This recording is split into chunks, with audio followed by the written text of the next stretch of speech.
Alright, point two.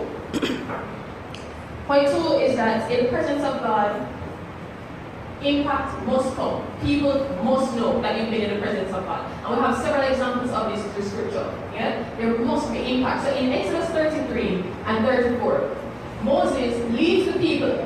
Yeah? And he goes up to Mount Sinai and he says, I want to spend time with God. In fact, God, show me your glory. I don't think Moses had a clue what I'm asking for. Right? But he says, God, show me your glory. And I'm going to climb this mountain because I want to be in the presence of God. Yeah? And God said he wants to talk to him, so I'm going.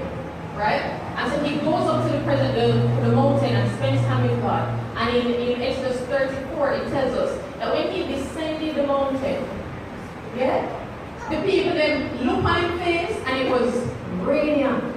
Like they can tell that he was somewhere that had light, at the very least. Even if we don't know nothing about the presence of God. What is the presence of God? If they don't know anything about that, they knew that Moses was somewhere that had light. Yeah? His face was radiant. That's what the Bible says. In fact, let me read what it says. It says in Exodus 34:29, when Moses came down from Mount Sinai, he was not even aware, yeah, that his face was radiant because he had spoken to the Lord. I don't know, but apart from that, I just don't feel a little jealous. Just a little jealous. Like I want to walk into the office. When I walk into the office, we'll walk in and people want to talk to me and they look and they say, wow, your face, no acne, a joke.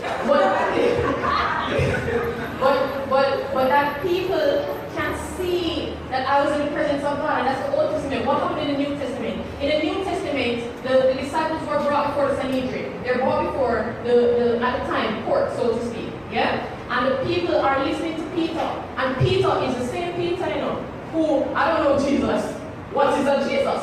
He denied the Lord 3 times, almost shamefully, right? And the same Peter now is hopefully standing before the people and declaring, there is one way. Yeah? His name is Jesus. And we walked with him, we talked with him, we saw him do things, and powerful ministry, people being slain in the spirit, like just people coming to know the Lord, people coming to be saved and are saving knowledge of Jesus Christ. The same Peter. And so when the non-believers are looking on and they must say, well, this is Peter and John. The same Peter and John are regular regulars when fishermen, that's what they're doing all their life. They never went to school. They never sat beside us in the synagogues. They don't know these terms. They didn't learn these kind of jargon. They didn't learn this kind of, they never have that educational level. This is what the non-believers are observing about these believers, you know, because they spend time in the presence of God. And here is what their account was in Acts 4:13. Their account was, but no, let me read it. When they saw the courage of Peter and John and realized that they were unschooled. Let's just pause there. I don't know how many of you feel that, boy, the things that you think God is calling you to, that you are less than equipped for, that you don't have the training for it, that you don't have the education for it, that you don't have the money to get the education for it. God is saying, if I call you for it, I can more than equip you for it. These men were unschooled, you know. And nowadays, it's like schooling is everything. Schooling is everything. You can't get a particular platform unless you have a particular letters back in your name. It no matter, say you've been doing it for years. Nobody cares.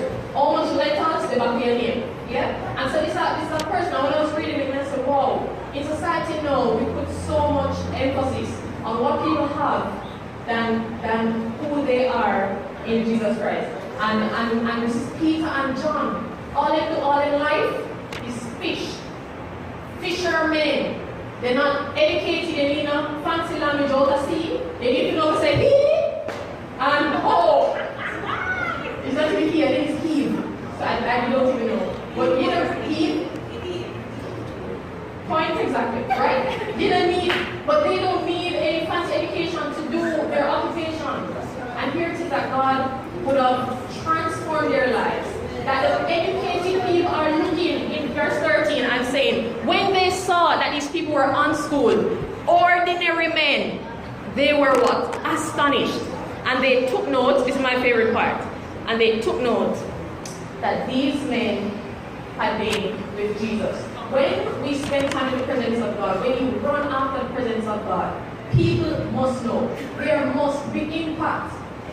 And then I could pause here and say, well, if we're not seeing impact, it may be your fault. But I won't do that, so pretend I never say it. Right? So that's point number 2. There must be impact, and people must know that you've been in the presence of God.